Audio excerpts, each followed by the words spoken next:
26 तारीख को पूरा 6 महीने हो जाएंगे और सरकार को 7 साल हो जाएंगे 26 तारीख को ही। सरकार बात नहीं मान रही। 6 महीने आंदोलन को चलते हुए हो गए। दिल्ली को बहुत बॉर्डरों से घेर कर रखा है। सरकार नहीं बात मानेगी तो ये निर्णय संयुक्त मोर्चे ने लिया कि ब्लैक डे मनाएंगे 26 तारीख का, काला दिवस मनाएंगे।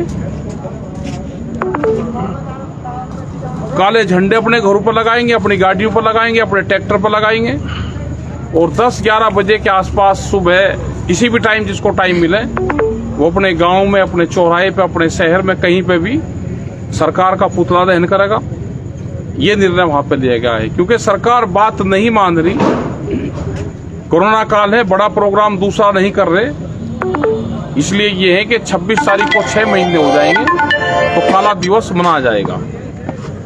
तो ये किसानों के गुस्से का इजहार है कि जिस तरह से सरकार बात नहीं मान रही। पहला आप कहते थे कि सरकार मिल नहीं रही और अब तो सरकार बोल भी नहीं रही। मिलने के साथ साथ सरकार कहीं बोल देती थी, मिल भी नहीं रही।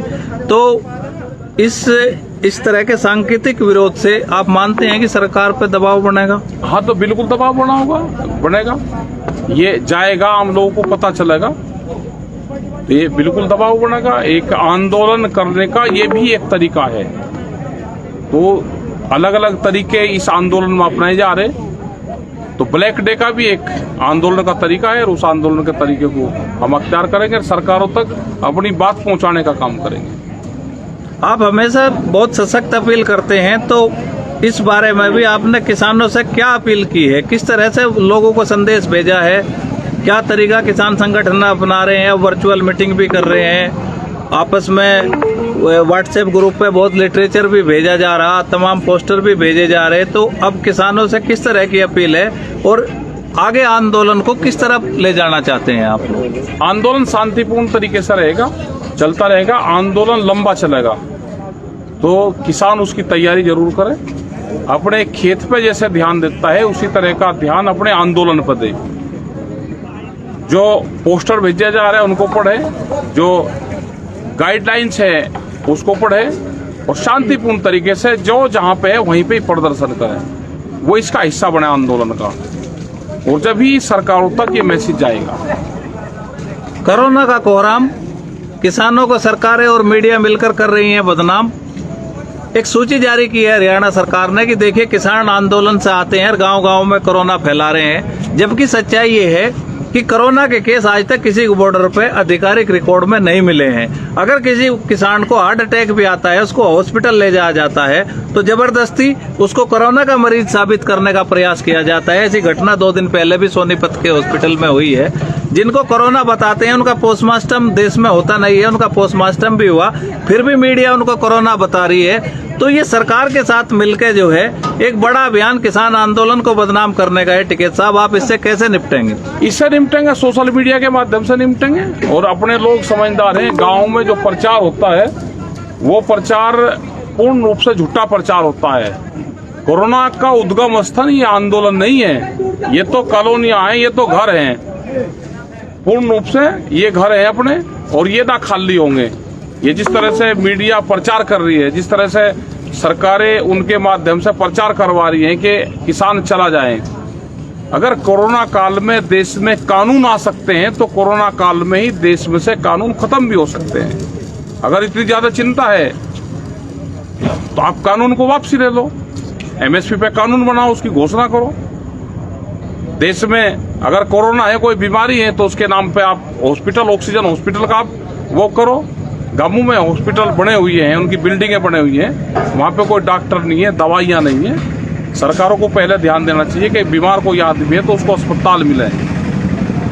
किसान का रास्ता पार्लियामेंट जाता है, बीमार आदमी का रास्ता हॉस्पिटल जाता है, तो दोनों के रास्ते अलग अलग हैं। कोई भ्रम की स्थिति में ना रहे।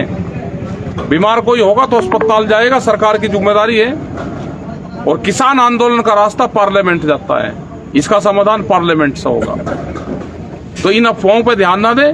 सरकार है, बदनाम करने की कोशिश करेगी, ये भी एक सरकार का षड्यंत्र है, उससे बचना है हमको। देखिए, कई दिनों से खबरें छप रही हैं कि गंगा में शव आ रहे हैं और दुख का विषय ये है कि संस्कृति के अनुसार जो है अंतिम संस्कार किया जाता है, लेकिन उत्तर प्रदेश से एक बहुत मतलब एकदम मानवता को शर्मसार कर देने वाली एक तस्वीर सामने आई कि पुलिस के कुछ लोगों ने एक आदमी को टायर में डाल के जला दिया। दूसरी एक तस्वीर सामने आई कि गंगा के किनारे शव को रेत के नीचे दाब दिया गया और जैसे ही हल्की सी बारिश हुई में सब बॉडी ऊपर आ गई। इस तरह का कहर देश में है, लेकिन सरकार मानने को तैयार नहीं है, इंतजाम को तैयार नहीं है। केवल सरकार को किसानों को बदनाम करना है। आपके पीछे जो झोपड़ी है, इस तरह की साइड में झोपड़ी है, तमाम अलग अलग टेंट घर जैसे लोगों ने बना के और बड़े डिस्टेंस के साथ रह रहे हैं, कुछ परिवार भी रह रहे हैं। तो तमाम एहतियात यहाँ पे बढ़ती जा रही, फिर भी किसान आंदोलन को बदनाम किया जा रहा। तो सरकार अपनी नाकामी छिपाने के लिए जो कर रही है, उस पर आपका क्या कहना है? सरकार को तो ये है कि आंदोलन से किसान अपने घर चले जाए, लोग मरे जीवे कुछ ही हो, उससे ना कोरोना का कोई मतलब है, ना इनकी गिनती हो रही कितने लोगों की डेथ हो रही। यहाँ तो लोग सुरक्षित महसूस मानते हैं अपने आप को। यहाँ पे सैनिटाइजर का छिड़काव होता है, यहाँ पे जो फॉगिंग होती है वो होती है हर रोज।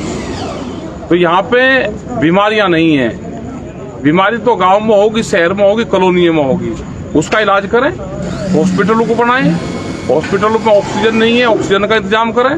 पूरे देश में हाहाकार मचा हुआ है, हम अपना शांति से यहाँ बैठे, हमको डिस्टर्ब करने की कोशिश न करें। जब सरकार बातचीत करना चाहेगी, हम जब सरकार से बात कर लेंगे।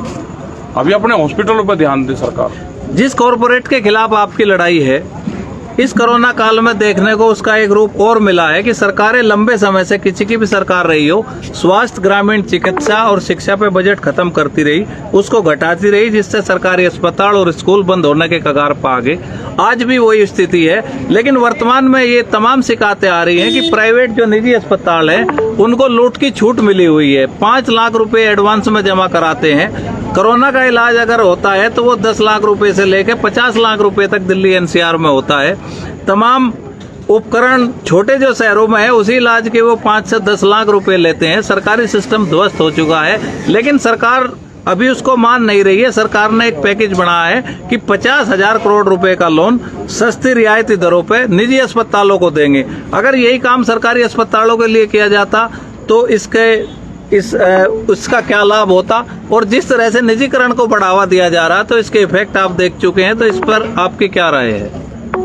सरकारी हॉस्पिटलों को ये फंड देते, वहाँ पे जो बिल्डिंग बनी हुई है उसमें डॉक्टर को बैठाते, वहाँ पर दवाई देते, तो ये देश बचता, गरीब आदमी अपना इलाज करवा लेता। आज सारा प्राइवेटेशन हो रहा है। प्राइवेट हॉस्पिटलों में लूट के सिवा कुछ नहीं है। डॉक्टर बच के जाते हैं, लेकिन उनको पैसा चाहिए। पूरी जनता से जो पैसा है कोरोना के नाम पे वो खाली करवा लिया।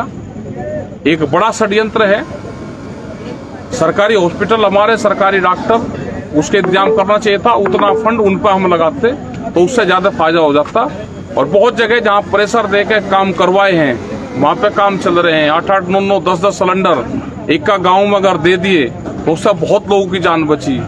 यहाँ पे जो सिख समुदाय हैं, इंटरनेशनल खालसा के माध्यम से जो यहाँ पे गाजियाबाद में लंगर चला गया ऑक्सीजन का, उससे कई हजार लोगों की जान यहाँ पे बची। संयुक्त मोर्चे उनका धन्यवाद कर रहा, उनके साथ में हमेशा रहता है। जब पुलिस उनको तंग करती थी तो किसान संगठन वहाँ पे खड़ा हुआ।